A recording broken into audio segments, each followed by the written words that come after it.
वासुदेवाय नमः। आज हम कार्तिक मास महात्म्यों का 9वां अध्याय पढ़ेंगे। जो पढ़े सुनेगा इसे वो होगा भव से पार।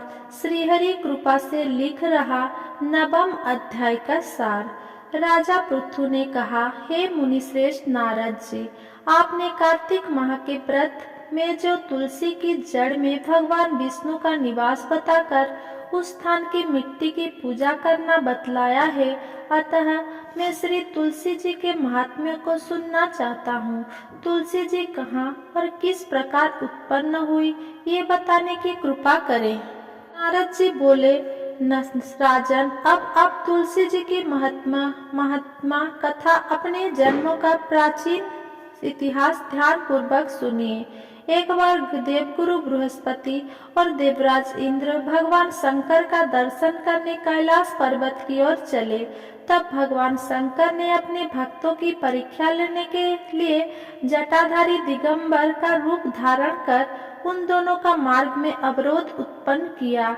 यद्यपि वो तेजस्वी, शांत, लंबी भुजा और चौड़ी छाती वाले गौरवर्ण और अपने विशाल नेत्रों से युक्त तथा सिर पर जटा धारण किए वैसे ही बैठे थे, तथापि उन भगवान शंकर को ना पहचान कर इंद्र ने उनसे उनका नाम और धाम आदि पूछते हुए कहा कि क्या भगवान शंकर अपने स्थान पर है या कहीं और गए हुए हैं। इस पर तपस्वी रूप भगवान शिव कुछ नहीं बोले। इंद्र को अपने त्रिलोकीनाथ होने का गर्व था। उसी अहंकार के प्रभाव से वो चुप किसी प्रकार रह सकता था।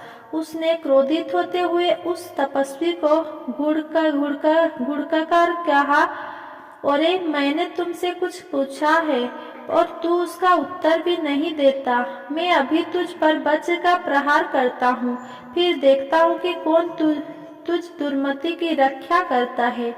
इस प्रकार कहकर जैसे ही इंद्र ने उस जटाधारी दिगंबर को मारने के लिए हाथ में वज्र लिया, वैसे ही भगवान शिव ने वज्र सहित इंद्र का हाथ स्तंभित कर दिया और विकराल नेत्र कर उसे देखा। उस समय ऐसा प्रतीत हो रहा था कि वो दिगंबर प्रज्वलित हो उठा है और वो अपने तेज से जला देगा। भुजाएं स्तंभित होने के कारण इंद्र दुखित होने के साथ साथ अत्यंत कुपित भी हो गया, परंतु उस जटाधारी दिगंबर को प्रज्वलित देखकर बृहस्पति जी ने उन्हें भगवान शंकर जानकर प्रणाम किया और दंडवत होकर उनकी स्तुति करने लगे। बृहस्पति भगवान शंकर से कहने लगे, हे देवादि दीनानाथ, हे महादेव, आप अपने क्रोध को शांत कर लीजिए और इंद्र के इस अपराध को क्षमा कीजिए। बृहस्पति के यह वचन सुनकर भगवान शंकर ने गंभीर वाणी में कहा, मैं अपने नेत्रों से निकाले हुए क्रोध को किस प्रकार रोकूं? तब बृहस्पति ने कहा, भगवान, आप अपना भक्त वत्सल नाम सार्थक करते हुए अपने भक्तों पर दया कीजिए। आप अपने इस तेज को अन्यत्र स्थापित कीजिए और इंद्र का उद्धार कीजिए। तब भगवान शंकर गुरु बृहस्पति से बोले, मैं तुम्हारी स्तुति से अत्यंत प्रसन्न हूँ। तुमने इंद्र को जीवन दान दिलवाया है।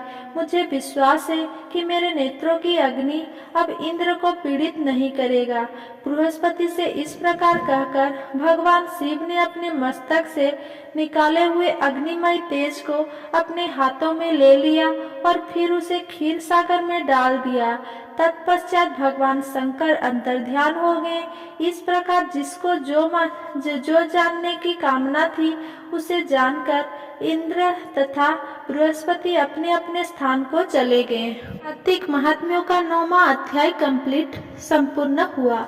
अगर मेरा ये वीडियो आपको पसंद आया तो मेरा वीडियो को लाइक, कमेंट, शेयर करें और मेरे चैनल को सब्सक्राइब करें। धन्यवाद।